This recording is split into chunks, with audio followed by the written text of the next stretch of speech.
오늘의 묵상 한 장은 잠언 20장입니다. 오늘도 생명의 말씀과 기도의 능력으로 천국을 실감하는 은혜가 있기를 원합니다.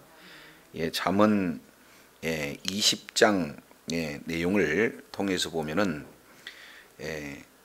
1절부터 15절까지 내용을 보면은 바로 미혹된 그런 어떤 자들에 대한 내용들이 소개가 되고 있고, 그리고 16절 이하 30절까지 이 내용은 여러 가지 상황 속에서 지혜로운 자의 삶이 어떤 내용인가 하는 부분들을 말씀하고 있어요. 특히 26절부터 30절까지 내용을 살펴보면은 우리 하나님께서 반드시 악에 대해서는 바로 엄중하게 우리 하나님께서 심판하신다 하는 내용으로 결론을 맺고 있습니다.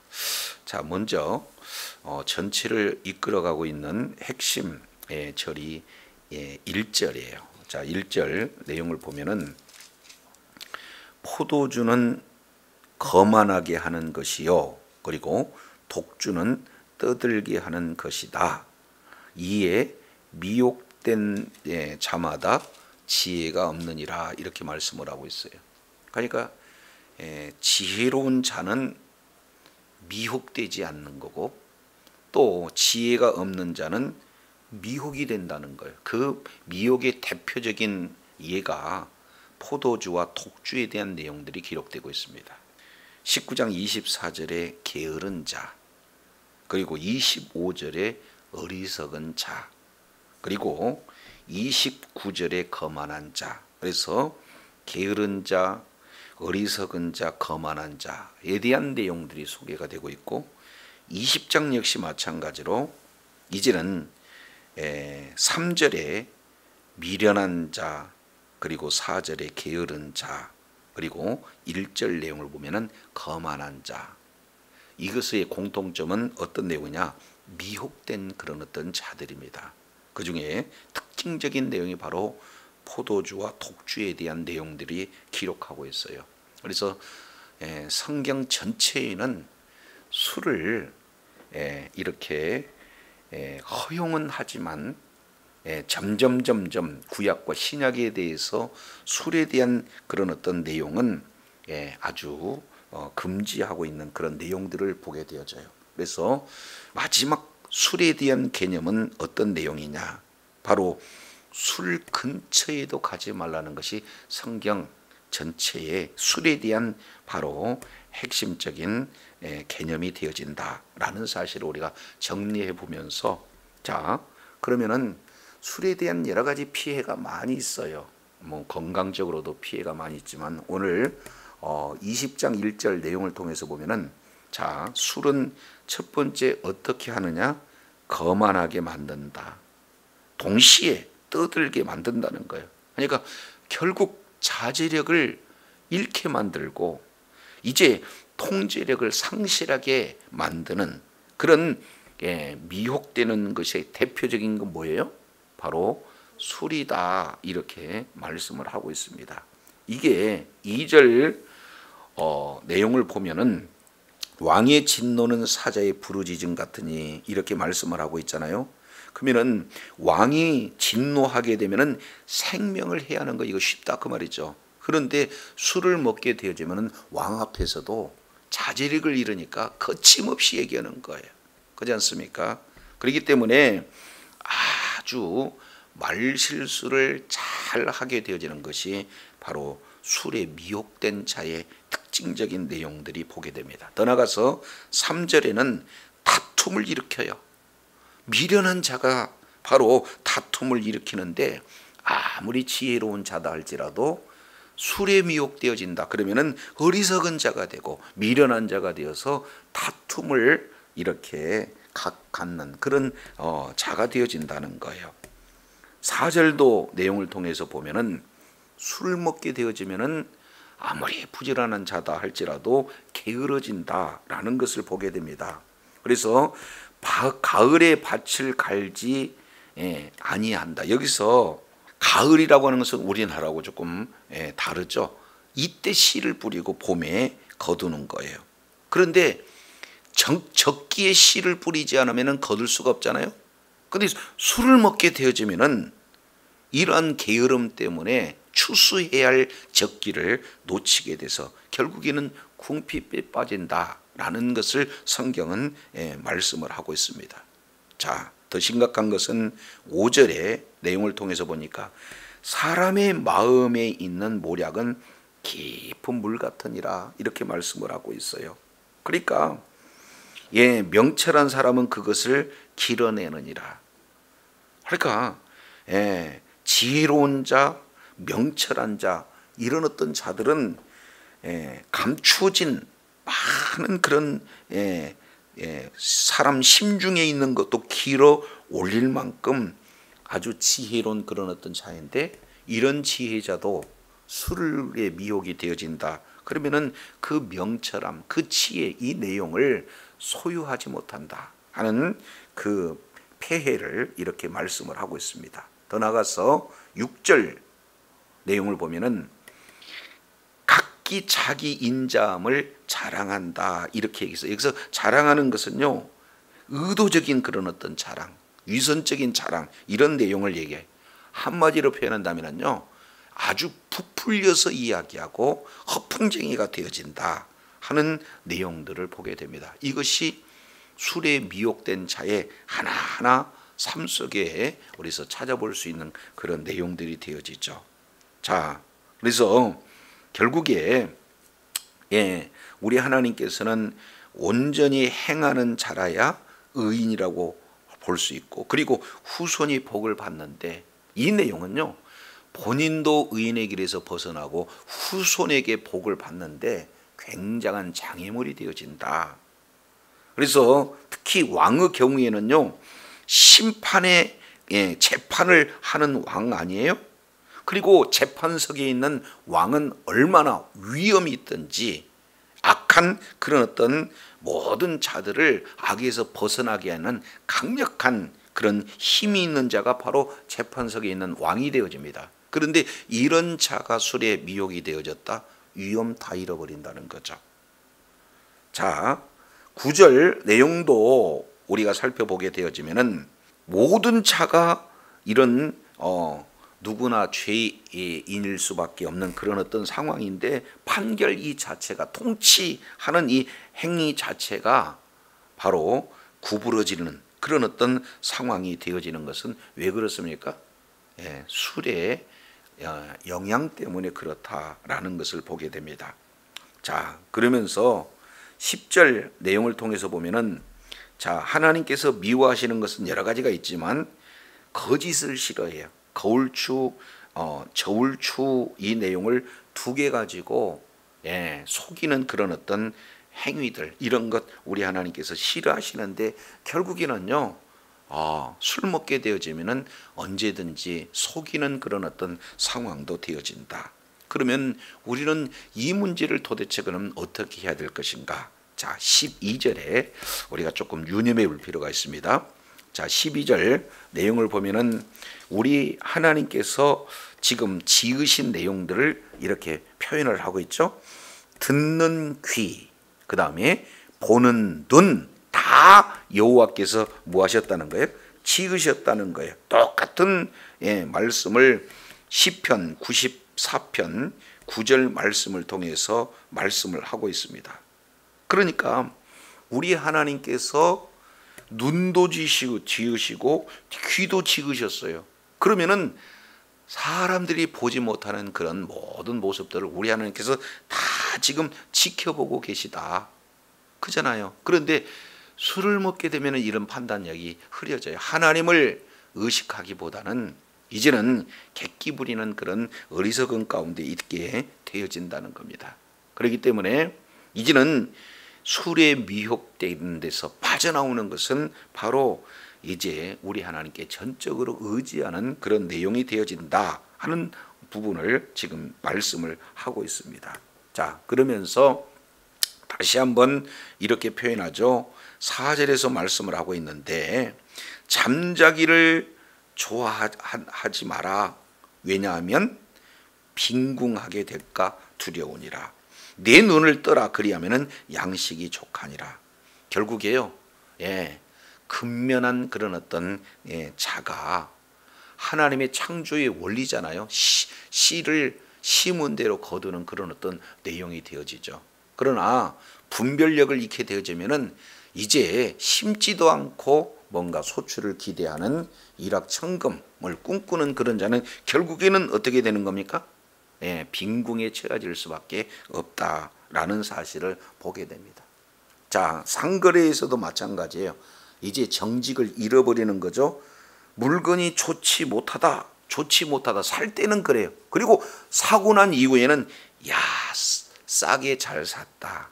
그래서 이렇게 인간의 그러한 이중적인 어떤 태도, 정직하지 못한 거짓의 태도, 이런 모든 내용들이 바로 하나님을 이렇게 의식하지 못하고 미혹된 자에게 나타나는 그런 어떤 현상들을 구체적으로 나열하고 있습니다.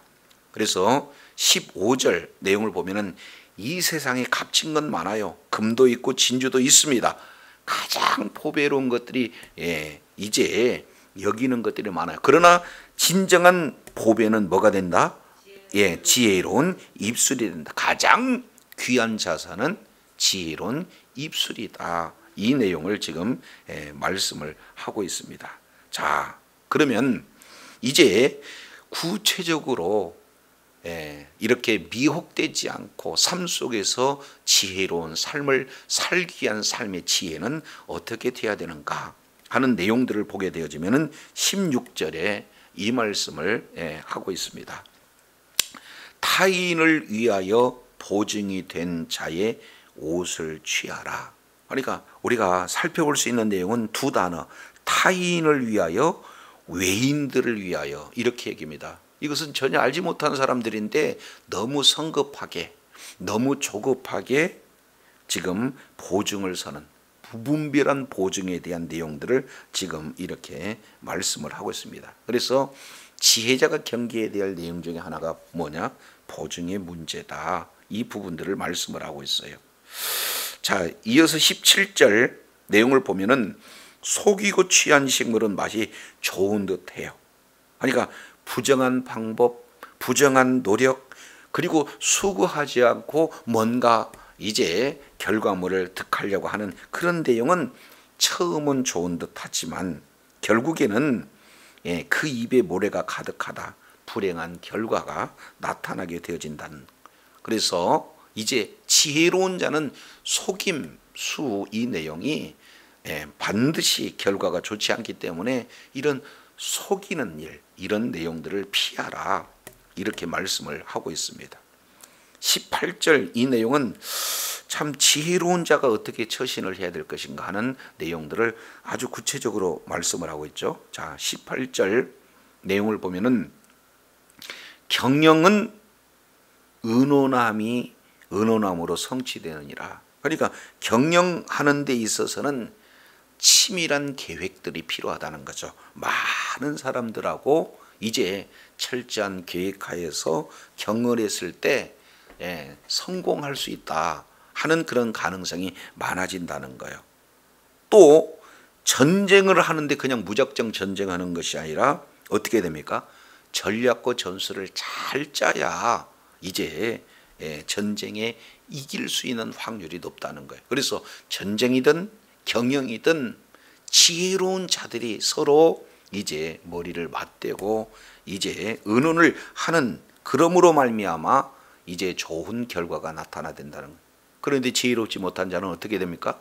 의논하기 앞서 고집 세우고 독단적으로 결정하는 그런 우를 범하게 되어진다 하는 것을 보게 됩니다. 공동체에서 참 위험한 것 중에 하나가 뭐냐면은 19절에 이렇게 표현해. 두루 다니면서 뭐 하는 자?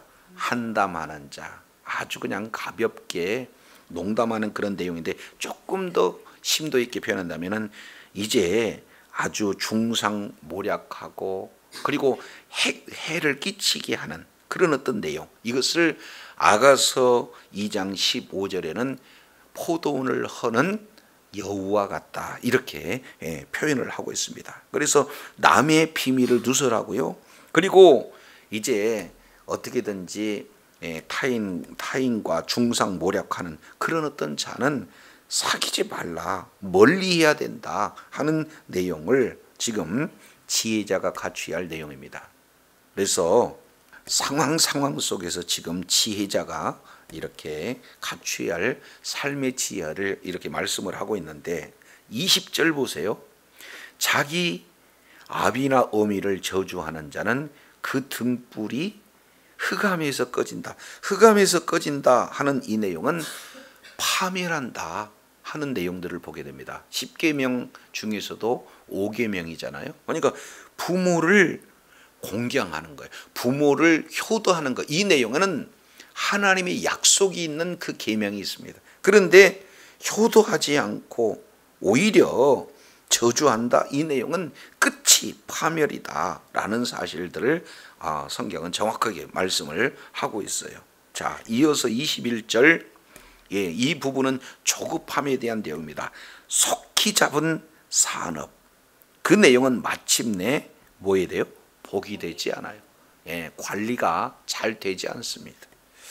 그래서 일확천금은 복인 것 같지만 복이 되지 않습니다. 자, 22절 내용을 통해서 보면은 스스로 조급한 마음을 가지고 악을 갚겠다 할 필요가 없다. 해서도 안 된다.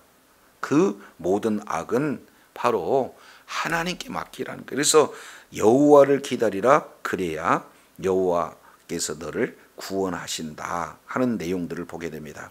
결국 복수보다는 바로 용서와 사랑을 실천하는 것이 바로 지혜자의 모습이고, 이제 모든 뭡니까 원수 갚는 것은 주님께 맡김으로 말미암아 주님께서 이제 어떻게 이렇게 원수를 갚아주는가 하는 그런 내용을 전적으로 주님께 맡길 때 이제 참 지혜로운 그런 어떤 삶을 살게 되는 자다 이렇게 말씀을 하고 있습니다. 뭐 구약 성경에 우리가 잘 알고 있는 대표적인 예가 요셉을 들 수가 있잖아요. 그잖아요. 악을 악으로 갚지 않고 하나님께 넘겼을 때 마침내 우리 하나님께서는 이제 요셉을 총리로 삼았고 형제들은 와서 오히려 요셉을 더 이렇게 받드는 그런 어떤 모습들을 보게 됩니다. 또 다윗 역시 마찬가지로 정말로 본인을 그렇게 힘들게 괴롭히고 죽이려고 했던 사울 왕을 우리는 살펴볼 수 있잖아요. 그런데 결국에 자기가 원수 갚지 않고 하나님께 맡겼을 때 원수를 하나님께서 갚아주시는 것을 이렇게 보게 되어져요. 그래서 내가 악을 갚는 게 아니라 전적으로 하나님께 지금 원수를 맡기는 그런 내용이 얼마나 지혜로운 자인가. 이게 사실은 삶 속에 적용하기 쉽지만 않아요. 전적으로 하나님을 의지했을 때 이런 지혜로운 삶을 살게 된다는 것을 오늘 잠언 기자는 말씀을 하고 있습니다. 자, 그러면서 23절 내용을 보면은요, 한결같지 않는 저울추 여호와께서 미워하신다는, 많은 사람들은 부당한 방법으로 이익을 취하고자 해요. 그러나 속이는 것은 하나님께서 미워하신 것이다 라는 사실을 이렇게 정확하게 인식한다면 잠깐은 정직하게 사는 그런 자가 어리석어 보이고 손해본 듯 하지만 궁극적으로는 하나님께서 이제 기뻐하시는 일을 함으로 말미암아 또 다른 그런 어떤 측면에서 하나님의 은혜가 임하게 되어지는 것을 보게 됩니다. 자, 그래서 23절 22절의 여호와, 23절의 여호와, 그리고 24절의 여호와, 그리고 27절의 여호와, 계속해서 이제 여호와 하나님에 대한 바로 성호를 계속해서 강조하고 있는 내용들을 보게 됩니다. 그래서 정말로 지혜로운 자는 어떤 자냐? 모든 것을 주님께 의지하고 주님께 맡기고, 그리고 주님께서 지금 눈도 귀도 다 지으셨기 때문에 우리들의 모든 마음도 다 꿰뚫고 보시기에 주님을 의지할 때, 주님을 경외할 때 지혜로운 자가 되어지고 지혜로운 자로서의 그런 어떤 삶을 살게 된다는 것을 하나하나 지금 말씀을 하고 계시는 것을 보게 됩니다. 자, 그래서 24절은 이미 잠언서 16장 1절 그리고 6절 이 내용을 통해서 살펴보았지만 정말로 사람의 걸음걸임은 이제 자기 자신도 사실은 잘 알지 못하나 모든 걸음걸이는 누가 알고 계시다라는 것을 알아야 되는 거예요. 바로 여호와 하나님께서 모든 걸음걸임을 주관하고 계시다. 그래서 하나님의 주권을 인정하는 자, 그리고 하나님께서 모든 걸음걸이를 이끄신다는 하나님의 인도하심을 이제 바로 깨닫고 전적으로 삶을 주님께 의탁하는 그런 자가 바로 지혜로운 자가 되어진다 하는 것들을 보게 됩니다. 그래서 이제 전적으로 하나님을 의지할 것에 대한 내용을 말씀하고 있다면, 자 26절 내용을 통해서 보세요. 지혜로운 왕 그러는 악인들을 뭐 한다는 겁니까? 키질하여 타작하는 바퀴에서 그들 위에 굴리느니라. 결국에는 알곡과 죽정이를 완전히 구별해내듯이 의인과 악인을 구별해내서 악인들 이 자체를 이제 바로 이렇게 분별해내는 자가 지혜로운 왕이 되어진다 하는 것을 보게 됩니다. 그래서 왕이 재판관이고 왕이 악인들을 징계하는 그런 어떤 자로 지금 이렇게 말씀을 하고 있어요. 그런데 그 왕조차도 이제 늘 의식해야 될 것은 누구냐? 바로 여호와 하나님이에요. 그래서 사람의 영혼은 여호와의 등불이다. 사람의 깊은 속도 뭐예요? 살피는 거예요. 사람은 늘 하나님의 주권을 인정하는 그런 어떤 자가 바로 지혜로운 자예요. 왕조차도요 통치하는 두 가지 기둥이 있습니다. 그게 28절 내용을 보니까 인자와 진리 그 자체가 왕을 보존하는 거예요. 통치 개념 두 가지 내용이 있죠. 자, 그래서 그 위도 견고하려면은 공의와 정의에 입각한 그런 어떤 통치가 되었을 때 왕의 위도 계속해서 보장이 된다는 겁니다. 주신 권세를 아무리 독단적으로 이렇게 활용할 수는 있어도 그조차도 하나님의 심판대 앞에 설 수밖에 없는 그런 어떤 존재가 되어지는 거죠. 자, 그러면서 29절 이 내용을 통해서 보면은 참 그 잠언 중에 참 또 이렇게 귀한 말씀이에요. 젊은 자의 영원한 힘이고 늙은 자의 아름다운 백발이다. 그러니까 젊은이는 젊은이로서의 아주 장점이 있다는 거예요. 그게 뭡니까? 힘이에요. 그렇지 않습니까? 열정이다 그 말이죠. 이것은 노인이 따라갈 수가 없어요. 그런데 반면 늙은 그런 어떤 노인들 이렇게 지금 표현하고 있잖아요. 그런 분들에게 주어지는 것은 뭡니까? 백발이에요. 여기서 백발이라는 것은 경험으로 축적된 지혜를 말하고 있습니다. 젊은이가 이제 노인의 지혜를 따라갈 수가 없어요.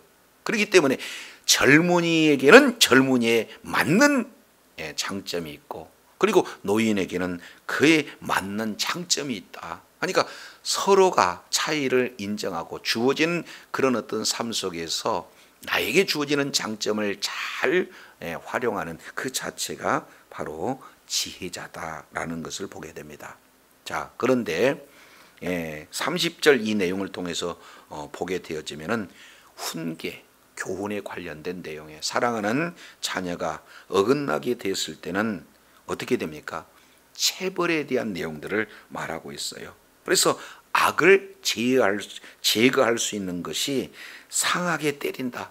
아주 사랑에 근거한 그런 어떤 훈계, 바로 체벌을 이렇게 말씀을 하고 있습니다. 그래서 매는 사람의 속에 깊이 들어간다 이렇게 지금 말씀을 하고 있잖아요. 그래서 매로 교훈할 수 있는 그런 내용은 잠언의 여러 부분 이렇게 반복적으로 소개하고 있는 것을 우리가 살펴보게 됩니다. 그래서 이제 20장 내용은 19장 24절부터 전체 내용을 우리가 살펴보았듯이 크게 바로 지혜 없는 자의 세 부류를 말씀하고 있습니다. 첫 번째 게으른 자, 그리고 두 번째 어리석은 자, 그리고 세 번째 거만한 자. 이 내용을 한마디로 요약한다면 미혹된 자, 대표적인 것이 바로 술이에요. 그래서 사람마다 미혹되는 그런 다양한 연약함이 있습니다. 어떤 분은 쾌락이 약해서 쾌락의 미혹이 될 수도 있고, 어떤 분은 너무 포부가 커서 야망이 커서 그 야망에 미혹되는 그런 어떤 경우도 있고, 어떤 분은 명예를 따라가고, 어떤 분은 돈을 따라가고, 어떤 분은 사람마다 그런 특성에 이렇게 미혹돼서 따라가는 내용들을 우리가 살펴보게 됩니다. 그 대표적인 내용이 바로 술이에요. 그만큼 술은 판단력을 흐리게 하고, 그리고 아예 자제력을 없게 할 뿐만 아니라, 그리고 범사에 이런 해악된 내용들을 조목조목 이렇게 제시하고 있어요. 그러면은 이 부분들을 그러면 어떻게 진행해야 되는가? 에베소서 5장 이 내용을 보면은 술 취하지 마라, 이는 방탕한 것이니 성령 충만함을 받으라고 했습니다. 모든 것에 이제는 결론은 성령 충만해요. 다른 말로 본다면 성령의 지배되어졌을 때 우리는 지혜로운 자고, 성령의 인도함을 받았을 때 궁극적으로 지혜로운 자의 삶을 살게 되는 줄로 믿습니다. 이런 지혜로운 삶을 통해서 하나님 앞에 끝까지 존귀하게 쓰임받는 복된 역사가 있기를 원합니다. 기도하겠습니다. 하나님 아버지, 오늘 게으른 자, 어리석은 자, 거만한 자의 공통점은 바로 미혹되어진 자라는 사실을 살펴볼 수 있도록 은혜를 주시니 감사합니다. 이제 대표적으로 술에 미혹됐을 때 삶이 얼마나 피폐되어지고, 그리고 정말로 얼마나 어리석은 삶의 그런 어떤 길을 걷는가를 오늘 또 말씀을 통해서 일깨워 주셨사온즉, 술 취하지 말라, 이는 방탕한 것이지 오직 성령 충만함을 받으라, 주님 말씀하셨사온즉 성령 충만함을 받아 늘 이제 주님의 인도함을 받고 어리석음 자리에서 벗어나 지혜로운 자의 삶을 통해서 하나님 앞에 영광 돌리는 복된 자녀들 다 되게 하여 주옵소서. 예수님 이름으로 기도드립니다. 아멘.